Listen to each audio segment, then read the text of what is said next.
बॉल्सम grow नाम के एक छोटे से शहर में दो बच्चे रहते थे, रून क्रिस्टियानसेन और पॉपी लिचफील्ड। दोनों एक दूसरे के सबसे अच्छे दोस्त थे। हर दिन साथ खेलना, पेड़ पे चढ़ना, एक दूसरे को परेशान करना और हर छोटी सी बात में प्यार झलकता था।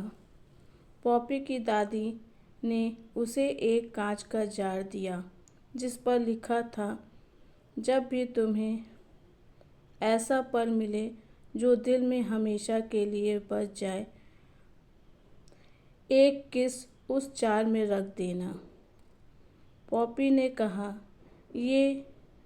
मैं ये जार तब तक नहीं भरूंगी जब तक मेरे सारे 1000 किस रून के नाम ना हो जाएं।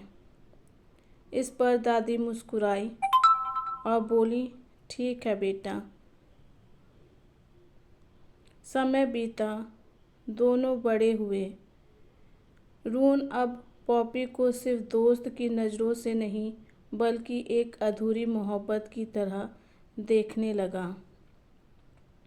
उनका प्यार मासूम था, सच्चा था और हर दिन वो जार में एक नया किस जोड़ते गए।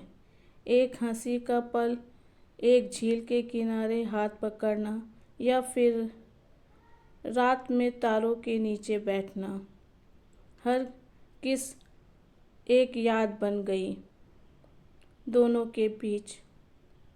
दोनों ऐसे ही धीरे धीरे बड़े होने लगे, एक दूसरे से नोक झोंक करते हुए। उन्हें नहीं पता चला कि कब वह बड़े हो गए।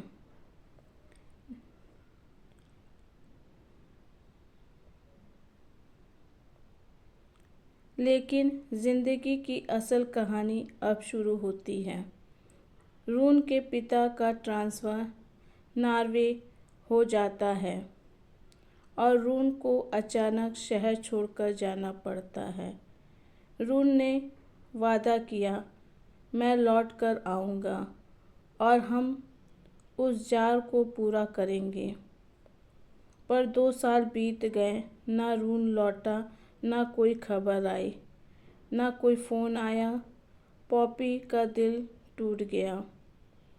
जो जार अब भी अधूरा था, उसमें 58 किस थे, परंतु अब दर्द बन चुका था। वह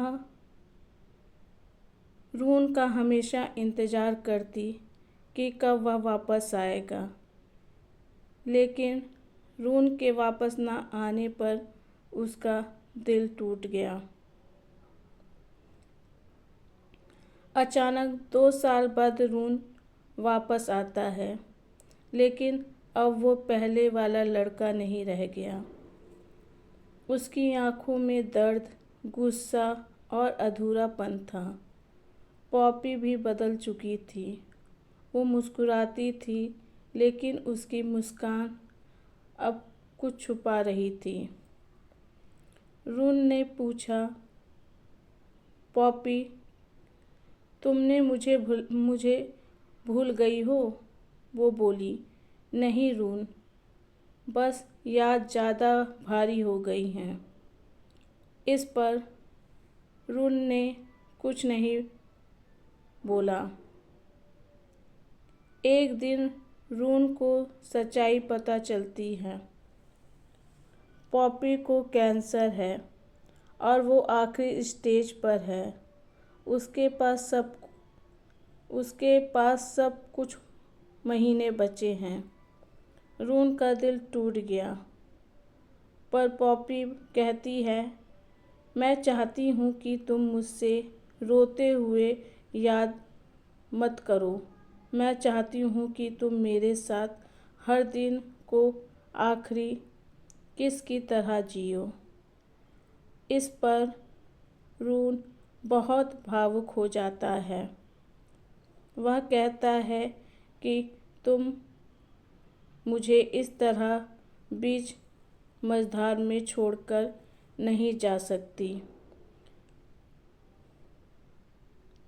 अब शुरू होती है कहानी की सबसे खूबसूरत यात्रा। रून हर दिन पॉपी के साथ एक नई जगह जाता, कभी झील के किनारे, कभी बारिश में, कभी फूलों के बीच। हर दिन एक नया किस, एक नई याद। वो जार धीरे धीरे भरने लगा। हर किस के साथ प्यार और गहरा होता गया और विदाई का डर और बढ़ता चला गया।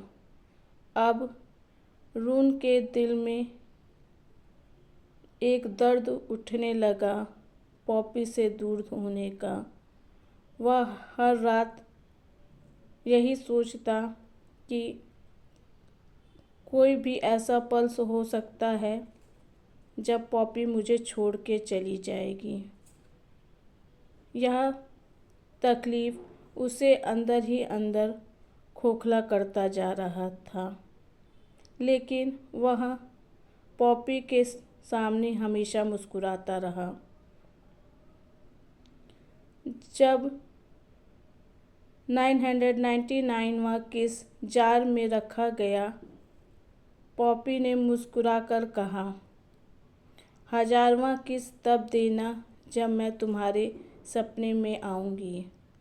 कुछ दिन बाद वो चली गई, पर उस रात रून ने सपना देखा पॉपी फूलों के बीच मुस्कुरा रही है और बोली, अब दे दो वो आखिरी किस। रून ने हवा में किस दिया और वो 1000वां किस बन गया, जो प्यार को अमर कर गया। वो सोचता रह गया कि ये आखिरी किस मैंने उसको जीते जीत नहीं दिया।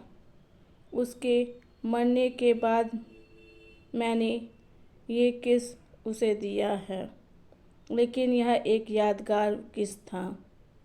रून बड़ा हुआ, मशहूर संगीतकार बना, पर उसके हर गाने में पॉपी की आत्मा थी। वह कभी किसी और से प्यार नहीं कर पाया, क्योंकि पॉपी का प्यार उसकी आत्मा में बस गया। वो जार अब भी उसके कमरे में था, अधूरा नहीं बल्कि अनंत प्यार का प्रतीक। धन्यवाद दोस्तों। अगर ये स्टोरी आपको मेरी अच्छी लगी हो तो प्लीज़ मेरे चैनल को सब्सक्राइब करना मत भूलिएगा और मुझे ज़रूर बताइएगा कि आप इसका पार्ट 2 देखना चाहते हैं कि नहीं। अगर देखना चाहते हो तो एक प्यारा सा कमेंट करके मुझे ज़रूर बताइएगा कि आप मुझसे दूसरा पार्ट सुनना चाहते हैं। और मेरे चैनल को सब्सक्राइब भी करना मत भूलिएगा और एक प्यारा सा लाइक मेरे चैनल को ज़रूर करिएगा। आपके कमेंट मुझे मोटिवेट करते हैं कि मैं ऐसी ही अच्छी अच्छी स्टोरी आपको बना के सुनाऊं। इसलिए अपना कमेंट मुझे ज़रूर भेजिएगा और मेरे चैनल को सब्सक्राइब करना भी मत भूलिएगा। धन्यवाद।